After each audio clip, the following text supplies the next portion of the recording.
Hey everybody, Dacia Coffee here, and welcome to Wednesday. It is corporate caffeine time. Today is my live stream. I also have a podcast that is pre-recorded by the same name, so you guys can check it out on any of your favorite podcasting stations.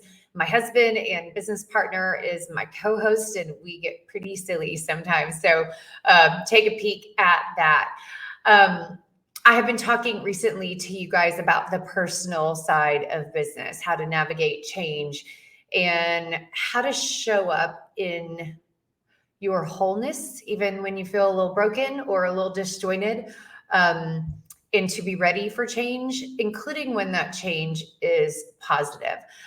So if you guys haven't seen that, and that sounds like it's something that might resonate with you, you can check out the last couple of weeks that I've been talking about that. But I decided to switch gears today, and I'm actually going to go to my place of mastery, which of course is professional communication. Now, for any of you guys that are thinking, yeah, but I don't own my own business, or I'm not in sales or marketing, this has nothing to do with me. Au contraire, because we are talking about how the brain hears things. And actually, that's not quite the right phrase I want to use. I want to talk to you guys and maybe teach you something about how the brain decides to receive communication. Because have you guys ever been in that situation where you've told somebody something and then either nothing happened or the exact opposite thing happened? Yeah, it's awful. It's awful. And you know what's worse is when you repeat yourself multiple times and you still get the same outcome. You still get the teenagers or the husband or the team or the customers that either don't do anything or they do the exact opposite of what you were hoping to instill and encourage them towards. So what do we do about that? Well, first of all, we stop putting ourselves in the center of that question. What do we do about it? That's tricky, right? Because then we're making everything about us. How do I solve this problem? How do I convince them more? How do I make myself clear? There's a small but critical paradigm shift that first has to happen. And it's about how can we create a listening attitude in someone else? How can we get them to want to listen, to want to pay attention, and to want to receive what you are saying? How do we create a partnership or a two-way street in communication instead of just a one-way street? Me lecturing or communicating or blabbing at you. Because of course, that's exactly what we want to avoid. So that's what I'm going to do. And I'm actually going to read from my book today. So you guys, not going to just talk off the top of my head. I know sometimes it seems like I do. Sometimes I do. Typically there's preparation. So just having a little fun, right? So, but I'm going to go ahead and dive in, and I will go off the page as is appropriate. And I hope you guys enjoy. If anybody gets anything out of this, the book links will be in the comments or show notes, depending on where you're watching this. So from my recent book, Corporate Caffeine.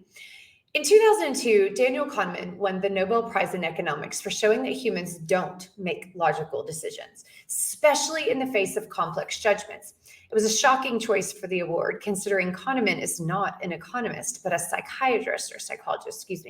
Additionally, modern economic theory was primarily built on the assumption that humans are rational. But as it turns out, we are not. And this relates to the critical shift that must happen in marketing. We cannot simply present complex information in a stack of logical bullet points and expect to win the day. Side note, you can't do this in an argument with your spouse or your teenagers either. I might have a little experience in that area.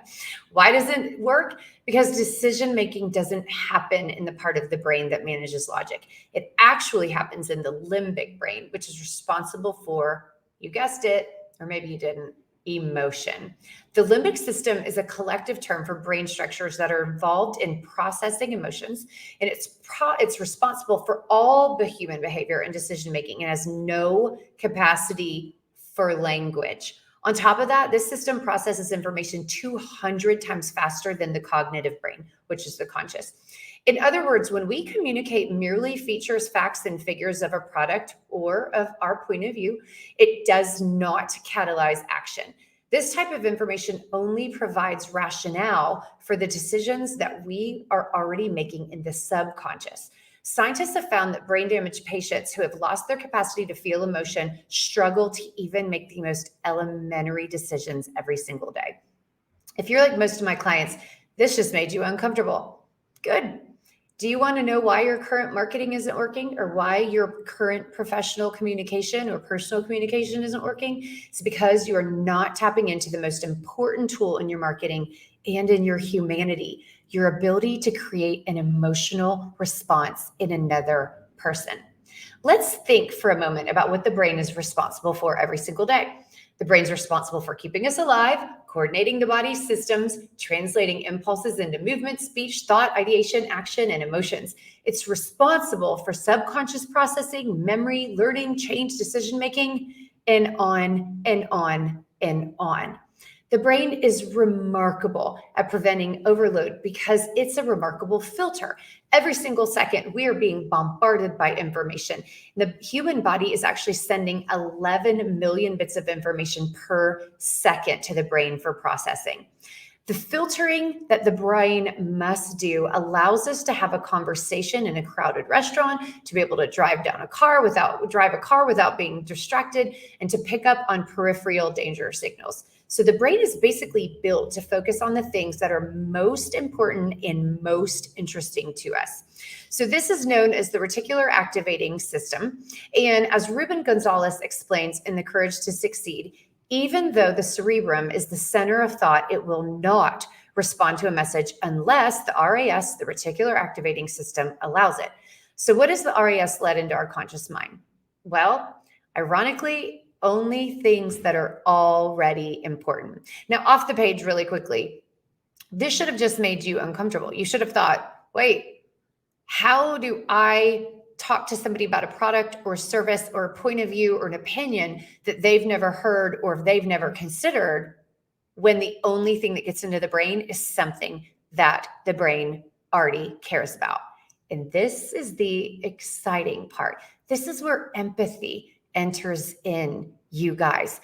Because if you want to be heard, if you want to create a scenario where people are seeking to invite your information in and to truly engage with your point of view and your influence, you have to care about them as people first. You don't ever just get to blab, blab, blab at them and for it to be effective. It never works. And you guys, please hear me on this. There is no shortcut to good communication. There's not. You don't just get to jump to the punchline. You don't just get to shout, spoiler alert. No, because people need to believe that you care about them first and that you understand where they're coming from and you understand what you're competing with in their busy mind in order to ask for permission for them to receive your communication. This is super, super important. So I love it that empathy wins. I love that being of service and caring about people win. I love that being great to people makes you more effective, more influential, more successful. Yes, thank you. That is the kind of world that I want to live in, because it is already the kind of world that we do live in. And if you are constantly arguing against this fact, wah, wah, there goes your potential and your opportunities straight down the drain. So sometimes, you guys, we have to slow down in order to speed up our effectiveness. And that's exactly what I'm talking about when I'm talking about the psychology of decision-making and of purchasing. So back to the book. We were talking about the reticular activating system. I'm going to jump this paragraph really quickly, but everybody knows what the RAS is in their day-to-day life. And here's why. So for instance, let's pretend that you are considering buying a red Audi. And all of a sudden, when you're driving down the street or when you're taking a walk with the dog or anything else, you're going to think, wow, I never realized how many red Audis are everywhere. It's because the signals in your brain have prioritized red Audis, and now you pay attention to them. They were once filtered out.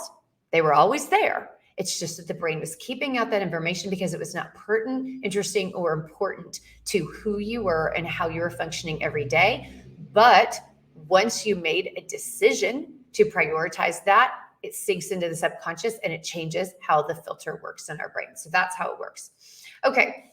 So with the RAS, this insight puts a new twist on what you're actually competing against. Think about that for just a minute. Your message actually must contend for attention along with 11 million bits of information per second, every single day, every single second, every single hour of the year.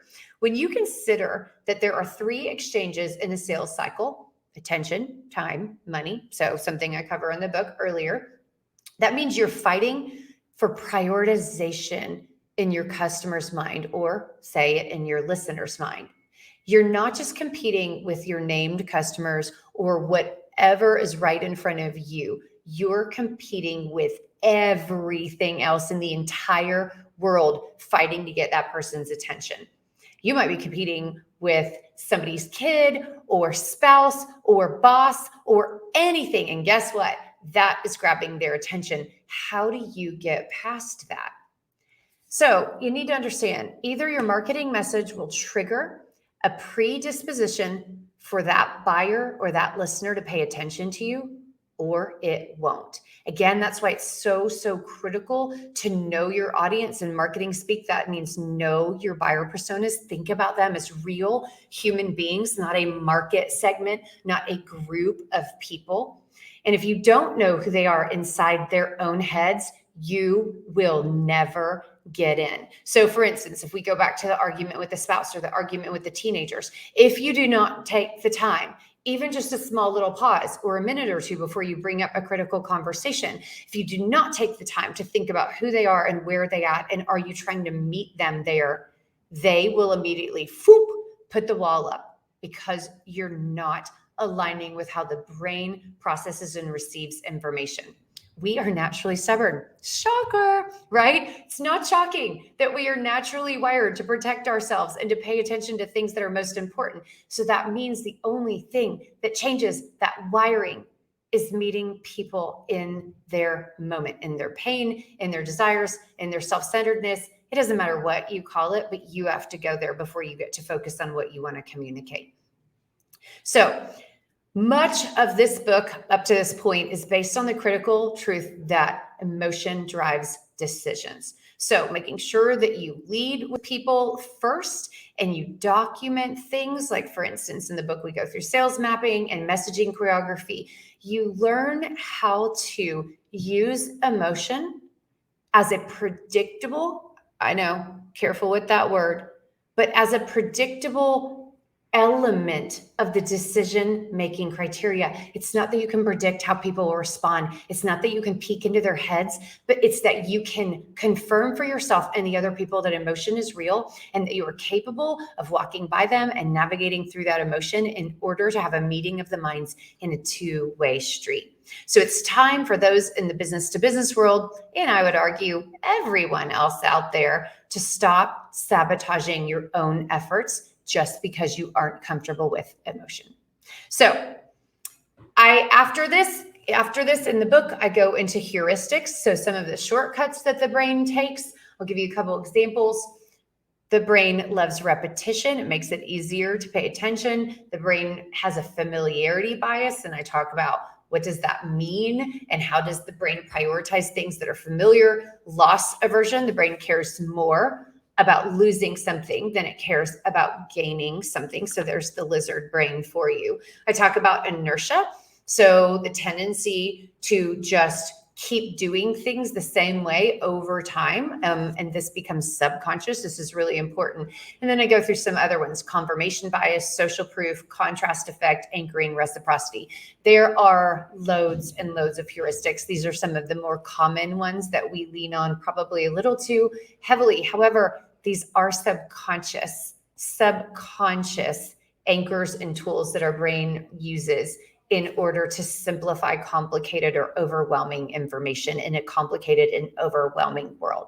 So this is true. So I hope this served you guys. I hope I piqued your curiosity. I really, really love diving into the truth of who we are and how we're wired, and then just connecting the dots between what is and how we can recognize it and how we can better navigate this complicated world and these complicated human relationships in order to create prosperity for all. So that's a little bit of the book. I hope that you enjoyed. I get so excited, I'm not going to lie, every time I read the book, because it's such an accomplishment, a personal bucket list to achieve it. And I hope that for any of you guys out there that are looking for ways to strengthen your communication, no matter what role you play, but especially if you're in leadership, sales, or marketing, that corporate caffeine, boosting B2B growth through sales and marketing alignment will serve you. I have been told that it will. So thank you so much.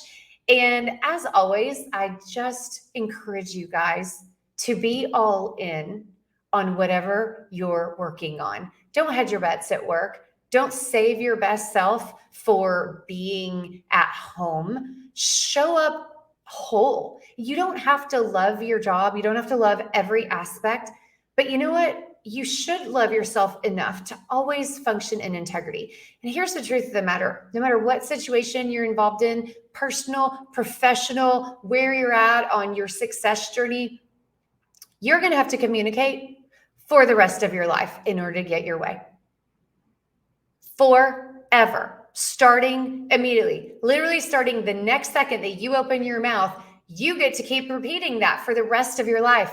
Why not start getting good at it now, right? And that's really what this is about. So don't waste opportunities, invest in yourself, believe in your ability to create transformation, and stop blaming external circumstances, because you always have power and possibility right in front of you. You just have to ask for the eyes to see and the ears to hear it. So I love you guys. Go kick ass and take names, right? Have an amazing week. And Dwight, it's been absolutely amazing to see you on here again. Thank you so much. Thank you for the question. How can you get it? It's on Amazon. It's also on iuniverse.com. And you can just Google it. That is the benefit of having an unusual name and a title like Corporate Caffeine, is it's pretty easy to find. You'll find the podcast as well as the book.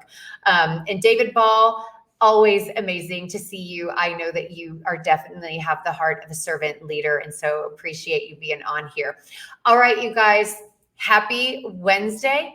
Onward and upward.